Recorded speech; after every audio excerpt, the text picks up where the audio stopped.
accepted into the University of Northern British Columbia post-baccalaureate nursing program, which is for people who already have degrees. So we have confirmation that we are officially in. We are heading to Canada. He already has his student visa, which is what they call a study permit in Canada, which means we have a legal reason to cross the border because his classes are scheduled to be in person in the fall. And so we are currently in the process of figuring out when we're going to leave and how. While I've been very, very busy working, this week work has been bonkers, which is why we're not filming us working on the van because I'm at my limit. Jake has been preparing the house to get it ready to go in the market, which is like, I kind of can't believe that that's happening, but he got a power washer today and was cleaning some stuff. The house has already undergone quite the transformation. We're currently thinking about timeline.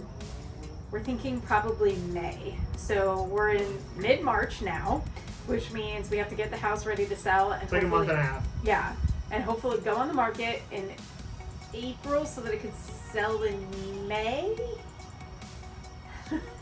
And another thing that we're kind of keeping our eye on is the weather, right? Because the van does not have air conditioning, neither in the cab, nor, not yet anyway. Yeah, nor in the back. So we kind of get out of here in Florida before it gets really, really hot. It's hard because it's really hard in Florida and we're coming up into summer, but of course Canada's a lot colder. So we're trying to see if we can drive when it's a little cooler during the drive and then get up there when it's a little warmer up there. So it's like a narrow window. Yeah. Driving in spring and getting there like in Canadian summer. We are already starting to look at some of the places that we want to hit up on our grand road trip across the continent. I did some hive mind sourcing on Facebook on one of the van life groups that I follow, and I got some amazing recommendations. And so I literally this afternoon, while I was done with work and Jake was taking class, went in there and started putting together a spreadsheet because that's how I roll. I'm a spreadsheet gal. And trying to figure out what to prioritize and which places I absolutely want to see if we can make it happen, and start to think about what the route is going to look like. It's going to be all over the place. We're probably going to be spending a good amount of time on the Pacific coast once we get there because Jake is from California. He has family there that we're definitely going to visit. And I think it would be pretty cool if we're able to travel some of the Pacific Coast Highway, hit up some of the California national parks. But there are a whole bunch of things in the middle of the country that I want to see before we leave it. So I'm starting to put that together. But if you have places that you absolutely are like must see, then please drop it in the comments and let us know. Chances are somebody might have recommended it if it's a big famous national park, but if there are any like hidden gems, places that you've seen on your own van life travels, places on your oh my gosh I have to see this list, or anything else, we are taking any and all recommendations, and you have the chance to possibly have your pick featured. So anyway, we're putting that together slowly but surely and getting the house ready.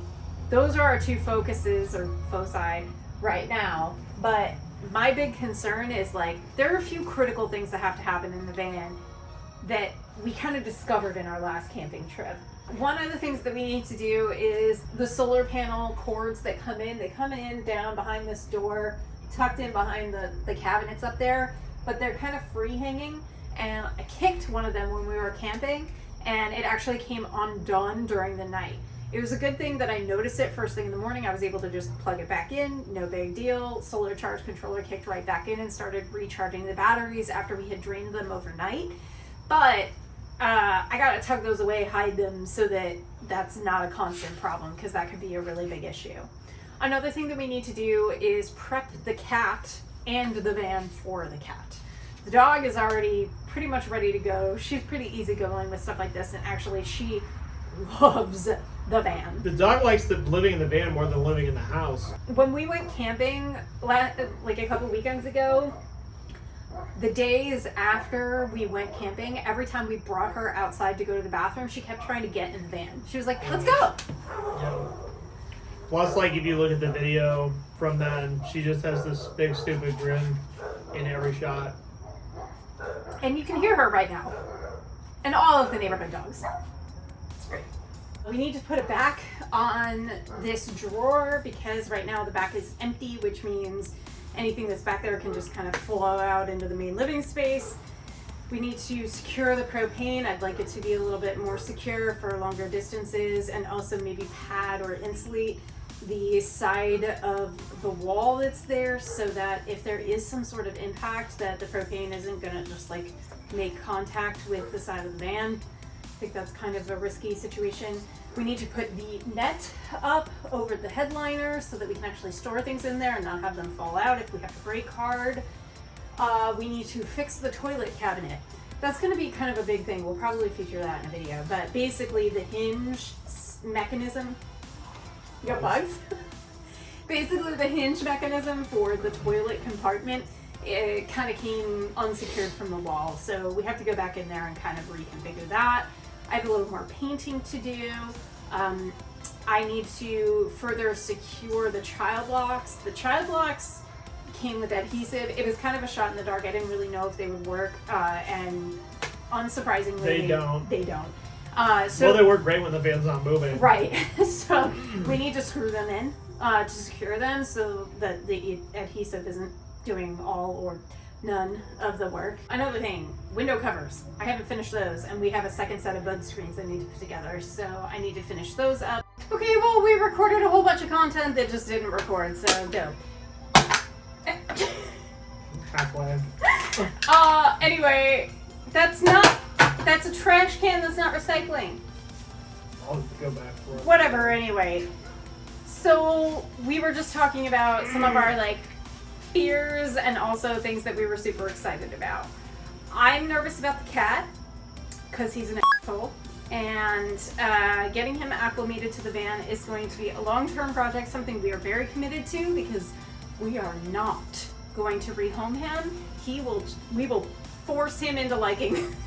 I really think he will like it. It's just going to take a lot of time getting him used to the smells. The stress of him getting used to the van will be less than the stress of getting rehomed and getting used to a new family who statistically won't be able to handle him. Yeah. Like, judging by the reactions of most people that have had to deal with him. I'm super excited to see parts of the country that I've never seen before. There are a swath of national parks and little spots like Route 66 and stuff like that I've never seen that, you know, I feel like I need to experience before we leave the country, because I don't know how much traveling in the van back down through the lower 48 we're going to do after we get to Canada. We just gotta like Google up what are the best restaurants between here and there. Okay, so that's guys critical. are schmizer. That's critical. Also breweries. Yes. Big time. But I am doing my own research. Like I said, I have a spreadsheet going because I'm crazy and that's how I roll. What I'm excited about is practicing healthcare in a country where healthcare is not done on a primarily for-profit basis. Whenever you do anything for profit, whatever you say is the main purpose of your job, that's always secondary to profit. So if you practice healthcare, you're not really practicing healthcare, you're sort of doing it as a side concern to making a profit. I would really like to practice healthcare in a setting where the main point of what I'm doing is helping my patients and not making some money for somebody who's not involved in the process at all. I'm very much looking forward to that. And there you have it. I keep forgetting about this. The number one thing that people keep cautioning me about when I'm saying that I'm moving to Canada is how cold it's going to be. They're like, oh, you know, it's going to be cold. It's not going to be like Florida. I'm excited to be in cold weather. I'm really excited for that. I'm nervous about that. I'm from like the Canadian border on the East Coast. I'm from Western New York, and I've been cold all of my life, including since living in Florida because I'm a wuss. So be ready for me to be cold a lot. Yeah, I'm gonna be cold. It's gonna be a thing. So yeah, I'm not super stoked about that, but I am actually really stoked to get out of the heat. Like having lived in Florida, having experienced And the it, plugs and the humidity. I lived my whole life being like, oh my god, wouldn't it be amazing if I lived in a tropical climate? And now I've done it, and I can say I'm actually excited to go back. And I know that when I'm back there, I will long for this, and that's just gonna be what it is. Nothing against, like, I get it. I understand the appeal, but it's not for me. Basically, we just wanted to come here and be like, hey, guess what? He got into school. Guess what? We're putting our house on the market. Guess what? We're finishing the van because in like 8 weeks, we're getting into this thing and we're starting our journey across this continent all the way over to northern British Columbia the from Florida. The other coast and the other coast. Yeah. I hope you enjoyed having a little beverage with us.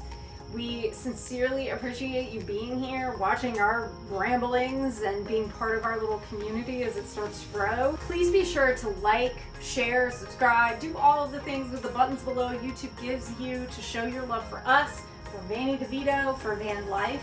Thank you for stopping by, and we'll see you in the next one. bye. Bye.